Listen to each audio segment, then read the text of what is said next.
I would feel my brain jostle around and I would feel it moving. My life changed in an instant. So it was April of 2023. I was 19 years old and I was on the road with my music full time. And I woke up one morning and it felt like someone was pouring burning acid on my brain.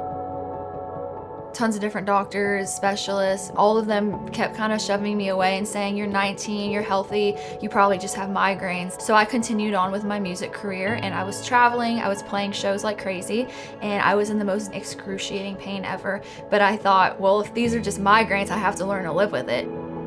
Finally, after many requests, we got to get a brain, spine, and neck MRI, and we didn't even make it home from that MRI. We got a call from the doctor, and they said to race me to the emergency room because I was bleeding from both sides of my brain. So Isabella has what's called a spinal fluid leak, which is a leakage of the fluid that surrounds the brain and spine. She'd previously been evaluated and had some procedures and some benefit, but she was still having residual symptoms. I was looking for a curative treatment for her spinal fluid leak.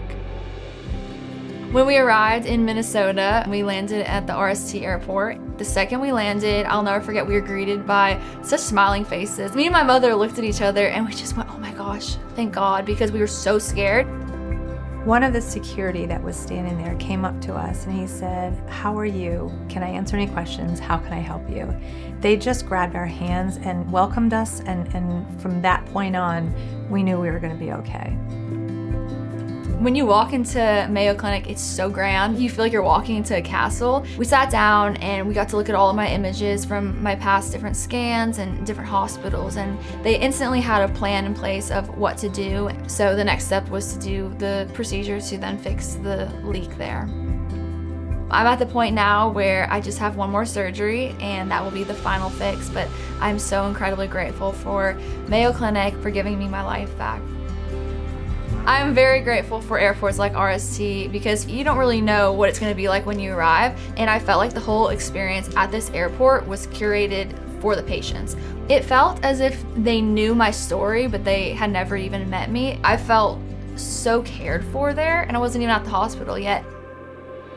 When coming to Mayo Clinic, the last thing on your mind is all the little details, and being able to arrive at RST, it was such a peaceful, stress-free experience. Not only did they take that stress off of us, but they added so much comfort and help and love, and we are so, so grateful because that made our experience so amazing.